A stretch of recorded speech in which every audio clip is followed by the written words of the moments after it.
Hello, everyone, and welcome to episode 7 of This is a Woman podcast. And today it's just me, Sophia Lorey, here with you all.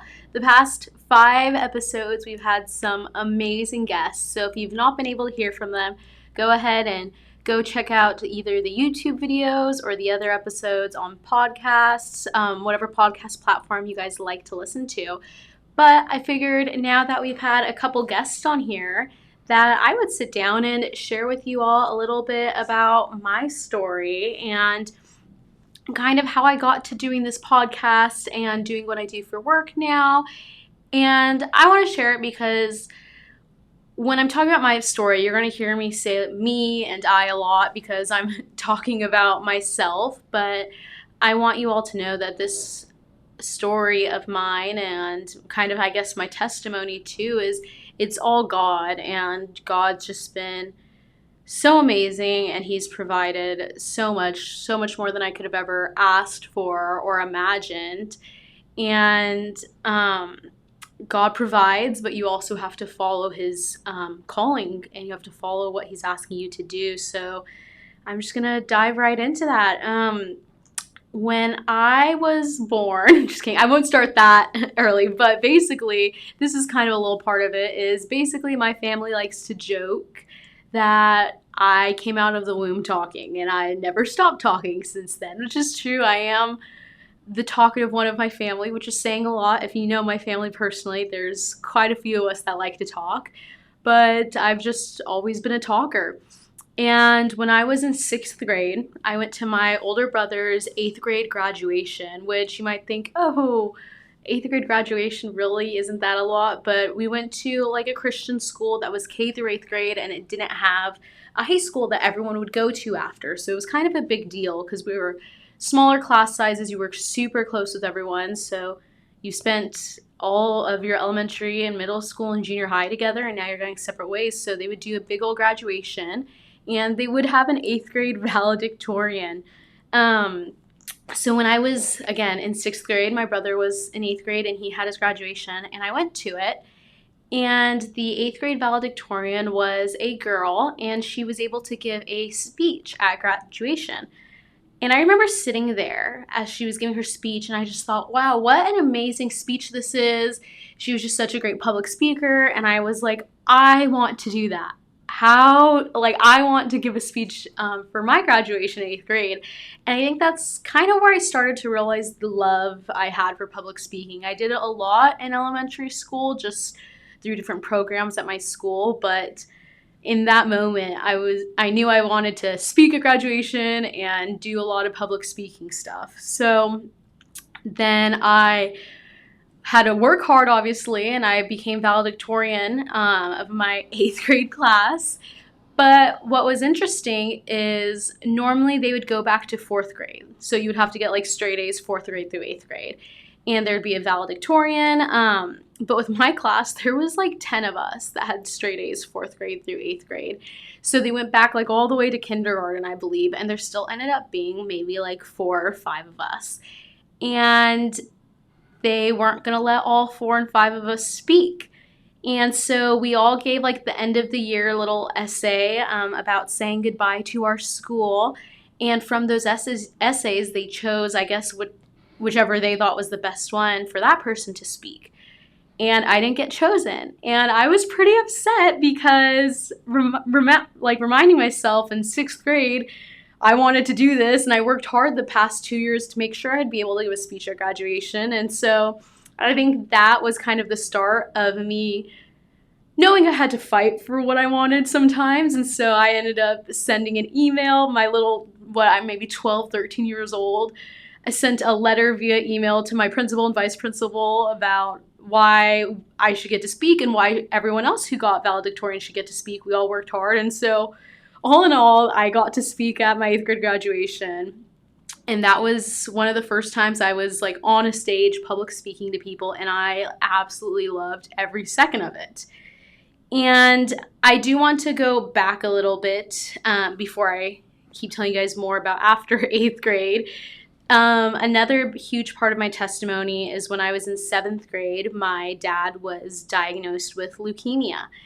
And when he was first diagnosed, we weren't sure what kind of leukemia. They just were able to see through the blood cell count and all of that he had leukemia. And so it was 2 weeks to find out if it was acute myeloid or it was acute leukemia or chronic myeloid leukemia. And basically, when they talk about the different leukemias, the chronic myeloid leukemia is, all right, let's get you on medicine. We're going to figure this out. Like, all should eventually be okay. And the acute leukemia is basically a death sentence for the most part. And so for 2 weeks in 7th grade, I had to sit there and wasn't sure if my dad was going to be alive in 2 weeks. And like I mentioned earlier, I went to a Christian school. So I was raised in a Christian household, knew who Jesus was and all of that, but I didn't have like a super strong personal relationship with Jesus at 11 or 12 years old. And so this is when my faith became real to me, and my relationship with Christ became real because, again, I had to sit there for 2 weeks thinking, am I going to have a dad watch me graduate high school? Am I going to have a dad watch me get into my dream college? And one of the major things for me, just being a girl, is, am I going to have a dad be able to walk me down the aisle one day when I get married?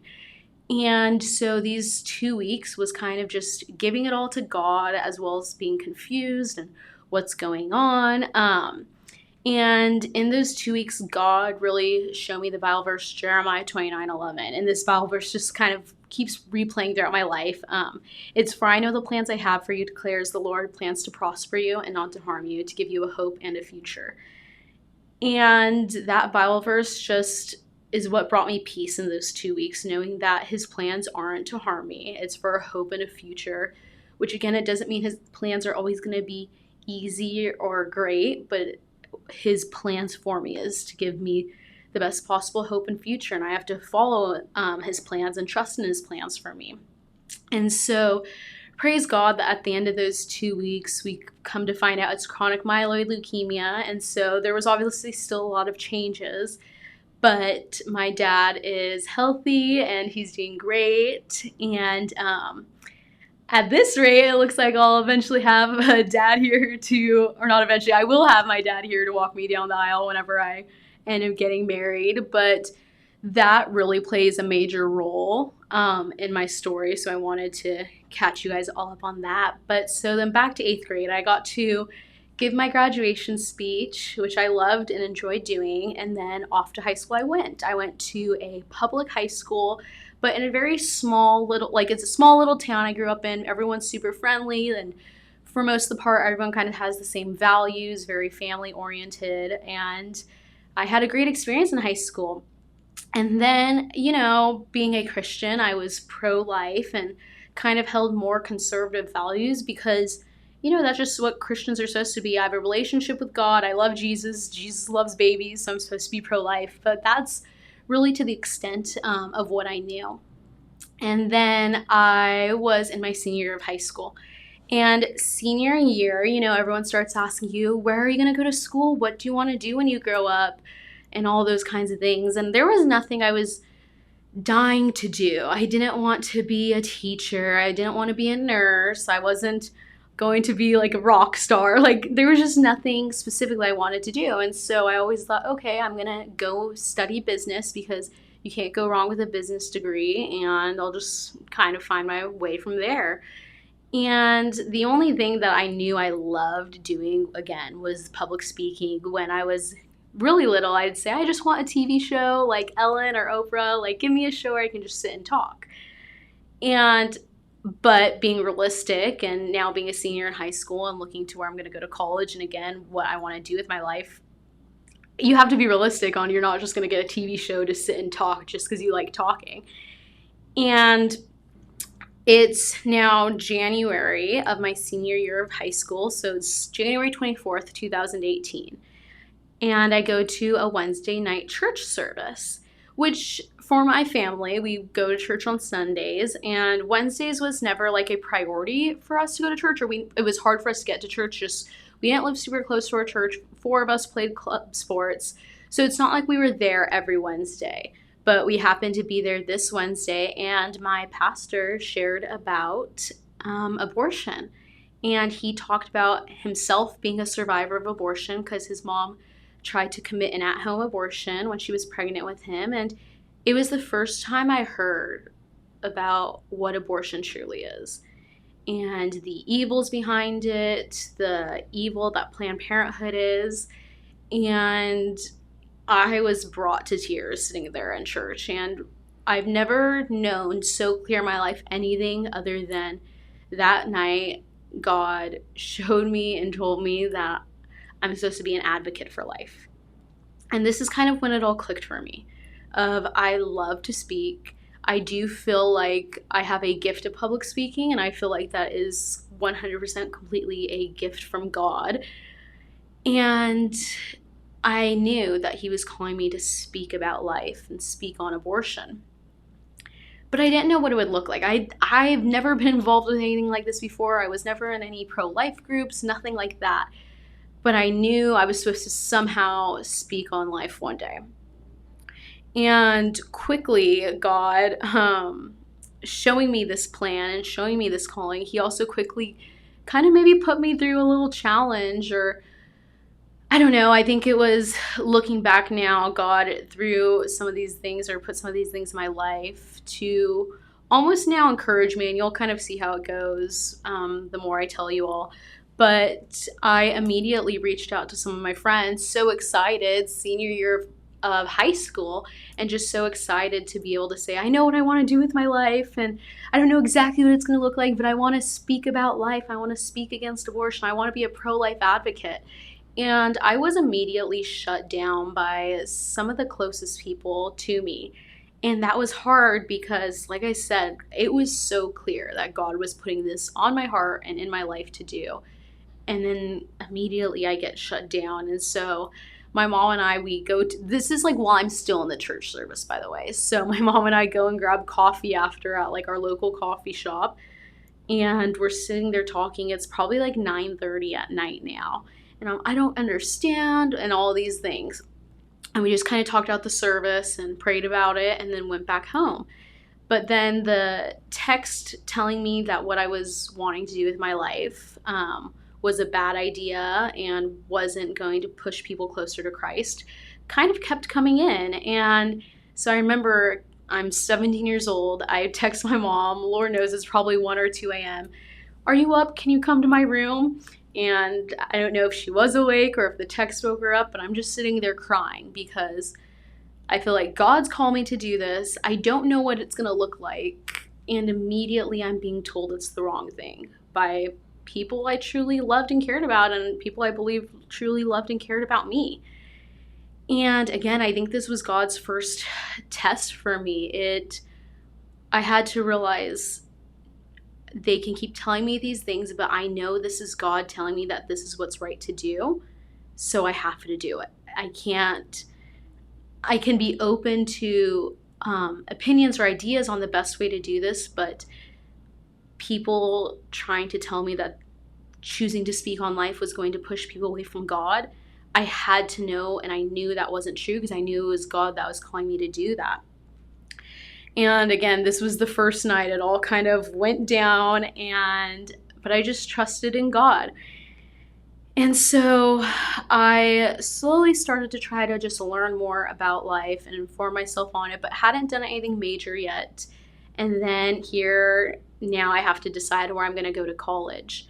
And again, this is another huge just a God incidence. You know, people say coincidences. I say they're God incidences. And I'm trying to decide where to go to college. I'm in my second semester, my senior year of high school. I always wanted to play college soccer growing up. All I ever wanted to do was be a college soccer player. But I think I decided at some point in high school, or my senior year of high school, that I wanted to go to a big state school. I wanted to be able to party throughout college. I wanted to go to big football games and all of that. And so I kind of was following more of that path. I was at this point torn between, do I go to Arizona State University or San Diego State University? And I was not going to play college soccer. I wanted to go to big state school and I just wanted to have fun. But I had asked one of the teachers at my high school to write me a letter of recommendation for college. And this teacher, he only writes, I think, 5, maybe 10 per year for all the students. He'll only take 10 students. You have to get in early one day to sign up. He has to decide if he wants to. And he was kind of a scary teacher. He was a great writer, going to have great recommendations, but he was kind of scary. And so I got him to agree to write me one. Turns out all the schools that I applied to, I didn't need a letter of recommendation. And I was too scared to tell him that months after the fact. And again, he couldn't just give me the letter of recommendation. Teachers actually submit it directly to the school, or they have like a link they directly submit it to. So then I thought, well, I already know I'm going to Arizona State or San Diego State, but neither of them or any of the other colleges I applied to needed a letter of rec. I might as well find a college that needs one just so he can send it in, because I'm too scared to deal with him. Again, also at this point, I'm kind of trusting and following my flesh more than I am God's plan for me. But I found a school that its name was Vanguard University, and I had a soccer tournament coming up, and my mom said, why don't you email the schools that are going to this tournament, see if anyone's still looking for players. And I didn't want to. I already was set in stone on Arizona State or San Diego State, but my mom kept kind of just telling me, why don't you just reach out? So Vanguard University was one of them, and so I reached out because they needed a letter of recommendation to be able to apply to their school. And so I reached out solely so I can submit the letter of recommendation from the scary teacher. And they ended up coming to actually watch me play, and I went to practice with them. So I went to go practice with them, and I did like the school, but again, I was still set on, no, I want to go to a big, huge school. I want to be in a sorority, all those things. And my parents were definitely leaning towards Vanguard University. It was just the best financial option with what came down with academics and athletic scholarships. And so my parents loved it, I think a little more than I did. And they then invited me to come practice again when the head coach was going to be there. I did not want to go because I knew if I went and was offered athletic scholarship, my parents would be most in favor of me going there, and mostly my dad. And for some reason, again, this is a God incidence, when I was reinvited to come out and practice again with the head coach, my dad was actually on a work trip in Florida that week. So I told my mom, okay, I'm willing to go. Let's see what they're willing to offer. But please, can we just not tell Dad? I don't want him to know. I want to be able to make this decision on my own. And, you know, I really think if my dad was in town and stuff, I don't think I would have gone. And I went to practice again. They offered me like my athletic and academic scholarship right there. And I think I literally agreed to going to Vanguard University that day. And this will tie in a little bit more later in the story, but God played a major role in this. I'm so grateful for going to that school and everything that I've been blessed with through that school. But again, this was I wanted to follow my flesh, but I ultimately knew that God was pulling me to this small private Christian school to play soccer and to grow my relationship with him. And so I ended up signing to Vanguard University. And then a couple months later, I move in early to start training for soccer. And not too long after being there, I basically lost all of my friends from high school, like my close group. And this was, again, it was back to the first test of being told what I was doing was going to push people away from Jesus, and it ended up resulting in me losing friends. But again, I knew this is what God was calling me to do. Nothing else matters. And so I'm now a freshman in college. I've already started classes. And one of my college classes, it was freshman only, and it was kind of a freshman orientation class. Every freshman had to take their first semester. So we're sitting in the class. There's maybe about 30 to 40 people in it. And we were talking about thinking, how to think intentionally, how to think using stats and facts and all these things, just kind of preparing us for the next couple of years of college.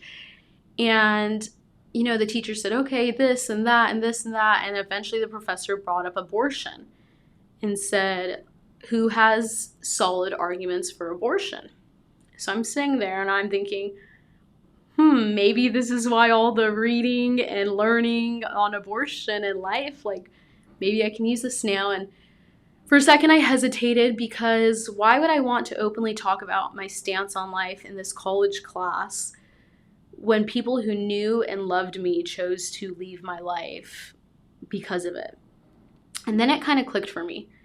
People who knew me and loved me chose to leave my life for it. So why do I care what these strangers think of me if I have the opportunity to share with them my thoughts? Because again, we're in the class where we're talking about thinking, but my stats and facts about abortion, why not?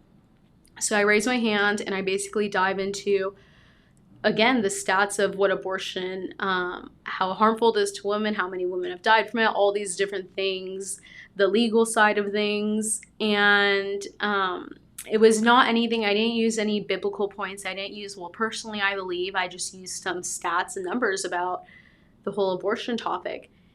And the whole room went silent. And that's where I thought, oh, shoot, I'm now going to be framed as like the crazy girl on campus, all that.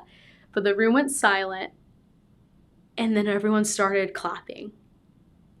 And then the professor goes, students, that's how you think. Use stats and use numbers to prove what you know is right. Class is dismissed. And we got out like 20 minutes early. So now I go to my car because I'm crying, tears of joy or happiness or almost even relief. And I call my mom up crying. And it just made me think back to when I was 17 in my bedroom, calling her crying or asking her to come to my room crying because I was being attacked for my beliefs, my biblical beliefs. And this time I'm calling her crying, tears of joy, sitting in my car, telling her what happened. And it was such a God moment for me, of him showing that I was able to trust him when things were hard day one, and that he's going to provide. I think this was the first time regarding speaking out about life and abortion where he really showed me, I will provide if you follow my calling. And I lived on campus, so I was in the dorms, but I went to my car because, again, this is first semester of freshman year. I'm not going to go sit in my dorm and cry in front of my roommates, but it's funny because my roommate, my freshman year, we lived together all 4 years, and she was the best, and like I don't think I could have gone through college without her, but we've both seen each other cry endless times. So it's funny how, you don't want people to see you cry, and then that girl's probably seen me cry more than anyone else at this point. But again, that goes back to my college decision of God sending me to the right place and trusting him when necessarily I didn't want to about my college decision, but also him showing how great he provides. Now I'm in my second semester of college. It's January 2019, and my mom and I, again, we haven't really done many pro-life events or anything related to that. It's just more what I've read on my own and learned on my own. So we hear there's a March for Life in Washington, D.C., and we decide go big or go home. We fly out to D.C. for the March for Life. The March for Life was January 20th, 2019. So it's crazy because it's almost exactly a year after I'd first learned about the reality of abortion and knew God put this on my life. And my mom and I went, and I could sit here for an hour and tell you all about all the crazy things that have happened, but it was just a beautiful experience, just being able to hear from some amazing pro-life speakers, being able to march with thousands of people, maybe hundreds of thousands of people in DC. And it was just so peaceful. And it really pushed us further into what we need to do and kind of connected us with groups and pro-life groups and who to get involved with. But one of the funny things that happened is we're in the hotel elevator, and all of a sudden, the president of the March for Life, Jeannie Mancini, gets in the elevator with us. So me and my mom are looking at each other like, is that her? And so finally we go, are you Jeannie Mancini? And she goes, yeah, I am. And so we just got to talk to her for a quick second. And again, you'll kind of see how that plays in later. But I get home from the March for Life. My mom and I start to get active in different groups. One's called Love Life, where they help pray outside abortion centers. They help abortion minded women see the different options. They help plan baby showers, provide all these different things. They're an amazing group. So we got involved with them, as well as we actually bought out one of the theater rooms for the people in our city to come watch Unplanned, which is a pro-life movie by Abby Johnson, who was a former Planned Parenthood worker and now is a pro-life advocate. So we started just doing all these little things here and there. And again, God was so great in providing community. And then a couple months after we get back, I'm still in my second semester, my freshman year, and I'm looking, what can I intern in? Because, you're going to need internships in college, and I find the internship for Family Research Council. And Family Research Council is a think tank based in DC that fights for biblical truths and biblical values. And I'm familiar with them because the president has came and talked at my church quite a few times, and so we kind of keep up to date with what Family Research Council does. So I look at their application for the intern program, print it out, I'm like filling it out, and then I realize it's for upperclassmen only. So I thought, well, okay, I'll get back to this in 2 years. And so kind of scratch that, throw that out. But it's crazy because I so vividly remember sitting in my freshman dorm room filling that out. And now let's fast forward to my my sophomore year. So my second semester, sophomore year of college, I am in a political science class because it's my minor.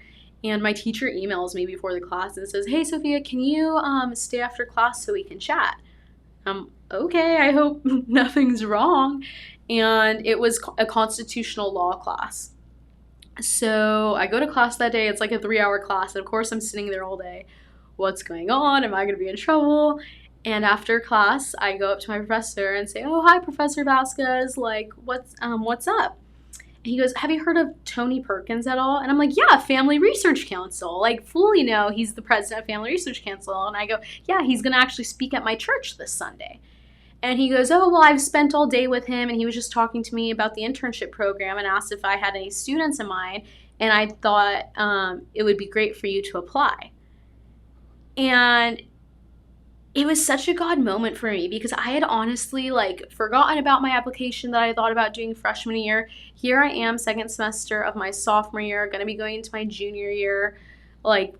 Now is the perfect time to apply for the following summer. And again, this goes back to even just following God and where God called me to college, because if I ended up at a state school, those professors would not be supporting the values that I hold and my biblical values and what I want to work by. And God was just showing me, all right, this is where you need to go. I have this professor even confirming it for you. And so I went and filled out that application. And I ended up going to live in DC the next summer to intern for Family Research Council. And it was an absolute blessing. And God provided so much that summer. So I go to DC, I intern there, and then I come back and I have 1 semester left of school at this point. And so I come back, I'm wrapping up college in the fall semester. I'm graduating a little bit early. And I'm starting to think, okay, what do I want to do now? Do I want to go back to DC? What's the plan? And I'm also not in a huge rush at this point because I'm graduating college in December, but I have an apartment out by my college. I'm living with all my college roommates at least through the following July because they were all finishing in spring. And so at this time I was finishing playing college soccer. I was full-time nannying, I was tutoring, and again, I wasn't in a huge rush to find something immediately. So I graduate in December, January rolls around, I'm just kind of looking at things here and there. And then end of January, beginning of February, there's a pro-life event at my church. And it's a Saturday, and it's hosted by Love Life, the group I mentioned earlier. And my mom and I were going to meet each other there. She was going to drive from home. I was going to drive from where I was living for college. And I'm on my way, and I'm about maybe 45 minutes to an hour from my church where I was living. So I'm on my way and I'm super tired and I miss my exit. And missing your exit on the freeway I was on the 91. And if you're familiar with the 91, when you miss your exit, you can't just hop and turn around. Like, you're now stuck going for like another 8 miles before there's another exit to get off. And so I'm all upset and that's it. I'm not going. I text my mom, I'm not going to come. I'm tired. I missed my exit. This is just pointless. And my grandma had gone with my mom. And at this point, my grandma was becoming more familiar with the pro-life stance, and was just kind of wanting to learn more and all that. And my mom was like, you need to come. Your grandma is here with me and she wants to see you, and it'll be good for the three of us to go to this together. So I think, all right, fine, I'll go. And so I get finally back on track. I get there a little bit late, and we're there. It's a great event. I go outside to check out some of the booths that are there. And there's a booth there called California Family Council, which basically does everything Family Research Council does, but at a state level instead of a federal level. And I had heard of them before a little bit, not too much, but I knew what they stood for. And so real quick, I'm staying there and I look up on their website, like trying to see if they have any job openings. But I don't see anything about job or careers on their website like some web organizations will have. And so I just walk up to the booth and I said, hi, I'm Sophia Lorey. Are you guys hiring? And at this point, it was my now coworker, Greg, standing at the booth. And he goes, yeah, tell me a little about yourself. So I told him about FRC and how I interned there and all that. He goes, okay, my boss is here. Let me text him to come over. So he texts his boss, Jonathan. We end up staying there for like 15, 20 minutes talking. He looks at me up on Facebook. We have all these mutual connections. And we had a phone call, I think, about 2 weeks later, and then March 1st, I started my first day with them, part-time remote, and I eventually got to kind of share my side of the story for that day, and then they got to share back with me that they were officially looking for a new person to hire. They knew they wanted someone kind of more comms related, events related, things like that. But they just hadn't put together a job posting yet or put it up, or like they just knew they got the approval. That's what they were going to do. And so it was kind of like a God incidence for the both of us. What they were looking for was everything that I kind of did at Family Research Council, and it was what I wanted to do. And it was just a God thing. And for me to meet them and talk to them for the first time ever at my church that I've been going to since I was in my mama's belly was also just a God showing me that he's got me and this is his plan for me. And so California Family Council, like I said, I started working for them, and our mission is to advance God's design for life, family, and liberty through California's church, capital, and culture. And that's like, in my mind, I'm like, I get to do stuff regarding life and so excited. So I'm working for them part-time with the plans to move to Sacramento in September because my lease was going to be up in Orange County, and that would give me time to pack and get ready and move up there. And if you're from California, you'll understand this. If you're not, I'll kind of explain it. If you get to live, or if you live in Orange County and San Diego County, I would say, are like the two places everyone wants to live, just by the beach, super nice, super fun, all these things. No one ever willingly wants to move to Sacramento. Like, people, especially in Southern California, like, they don't have too many great positive things to say about Sacramento. So everyone I tell, yeah, I'm going to move to Sacramento. You're moving to Sacramento? Really? Why?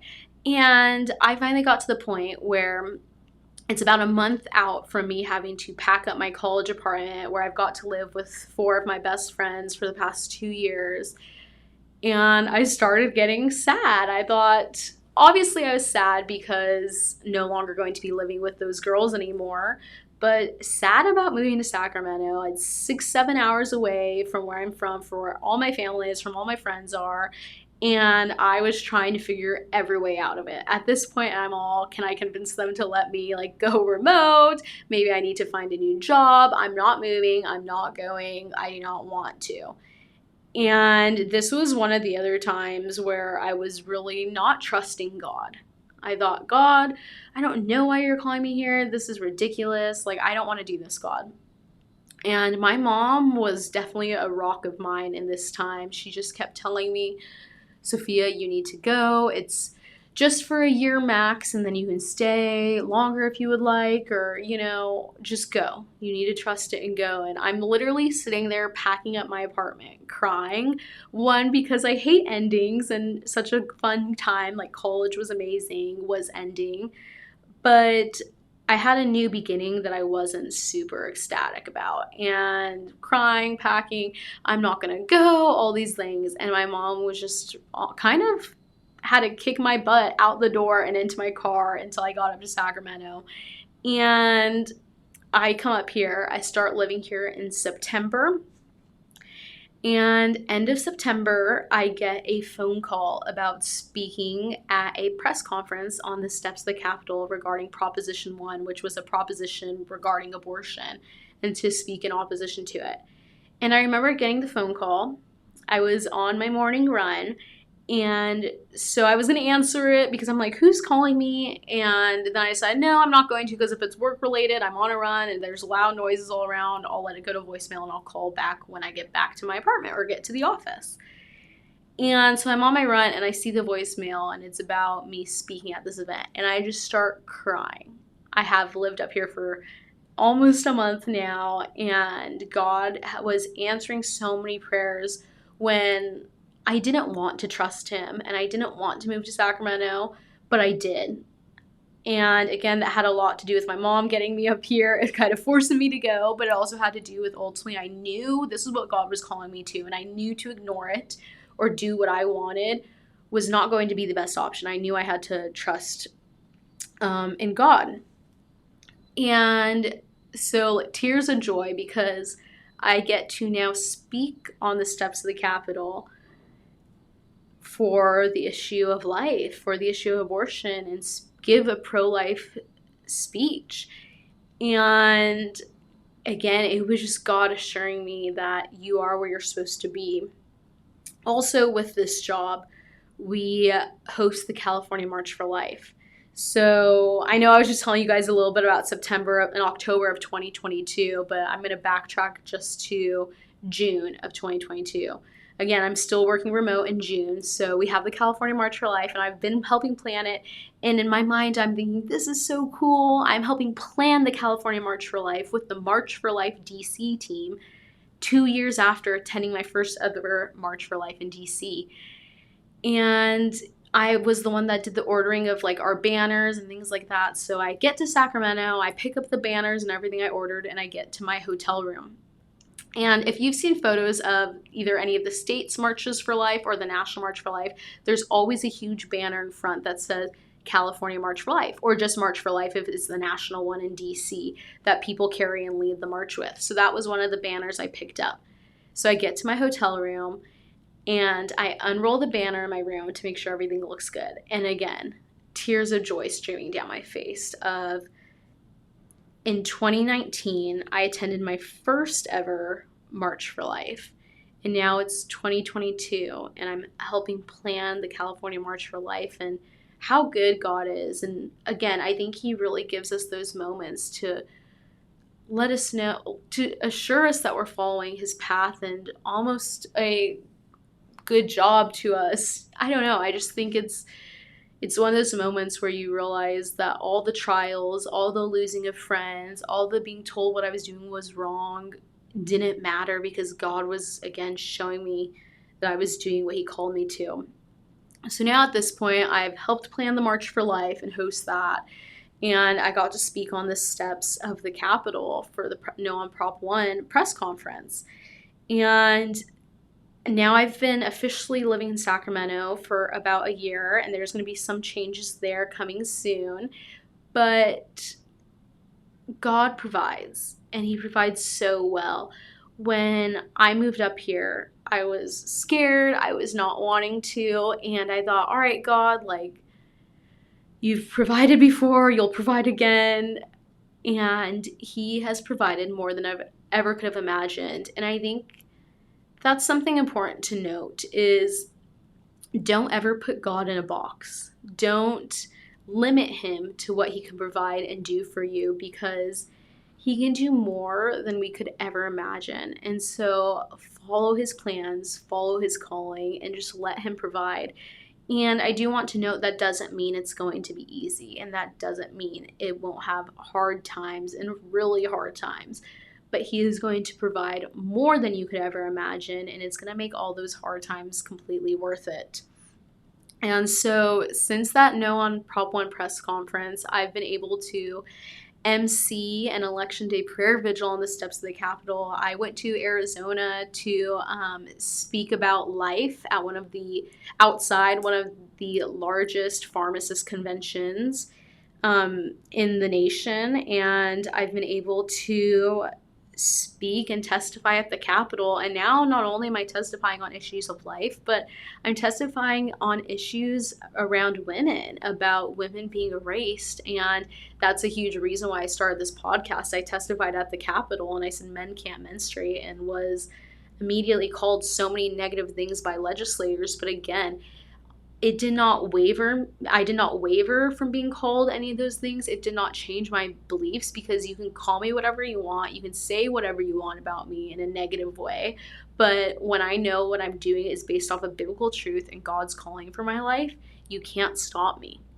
And so from testifying, and I just got to speak at a convention in Colorado that was streamed to thousands of people. And it just, I say this all because God is so good. I can look back to being an 11-year-old in 6th grade, sitting at my brother's graduation, watching the valedictorian give the speech, and know that I want to do some kind of public speaking in my life, to then going to 17 years old and hearing about abortion for the first time and knowing that I want to speak on life, to now being able to speak about life on the steps of the Capitol and speak the truth of life to our legislators in the California Capitol. And I'm going to speak this coming weekend at a prayer vigil outside of a soon-to-be 3rd trimester abortion clinic, the first one ever here in California, praying and worshiping outside of it for it to get shut down. And again, this has nothing to do with me. This has to do with, if you follow God's calling, if you follow what God's telling you to do, he will provide so well. And I want to, again, emphasize he has provided so much, so many great things. But again, as I mentioned, I lost friends because of this. I lost tons of followers on Instagram. I had people sending me basically death threats in my Instagram DMs. And it doesn't matter, because if you know what you're doing is right, if you know what you're doing is for God, the world hating you, it hated him first. And this also goes to, you can have friends that have different values than you. And I think it takes a level of maturity to have that, but some of my closest friends don't have the same beliefs as me, and we're still great friends. So having different values from people doesn't mean you need to not be friends with them. If you can both be mature enough to respect each other's values and also be willing to learn from each other and hear from each other. And also going back to trusting God. Again, when I was applying to colleges, I wanted to follow my flesh, desires of my flesh, and go to a big state school. And ultimately, I think God will kind of force you and push you, but also you have to decide to follow him. And then when I was in college, I was in a relationship for quite a large part of it, and a lot of this relationship wanted me to not go to the church that I went to anymore, and telling me again the same thing that I heard from my friends, that choosing to speak about abortion and speak out on life is going to push people away from Christ, and that we shouldn't be doing that, and people of the church shouldn't be doing that because it's political. And I am going to be honest, abortion is not a political issue. It is a 100% biblical issue. We were made in our mother's womb by Jesus Christ, perfectly in his image. And abortion is a biblical issue that the world has taken into their hands, into politics. So there's no one who should be talking more about abortion than the church, and more about how to be pro-life, and more about how to provide and help women than the church. And it just also goes to show, like I said, you're going to lose people in your life, but I've gained so many amazing relationships and friendships from being involved and standing for what is right. I mean, so many of you that listen, I've met you because of the pro-life movement or because of your relationship with Christ and being able to connect with you all via that. And so God is good. Follow his plans.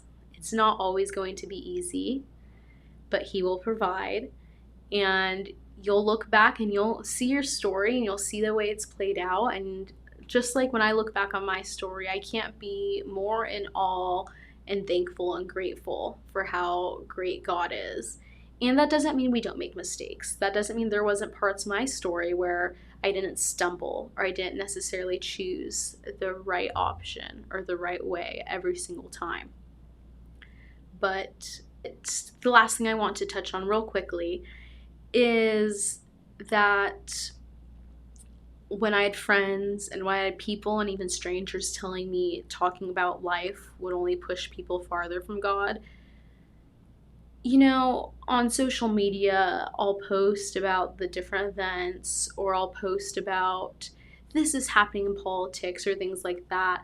I don't necessarily always post that, oh, I did this weekend and donated these diapers or things like that, because that's not what this is about. It's not about saying the things I did. It's saying the things that God is doing, as well as informing the community about the negative things happening in politics or in church regarding abortion.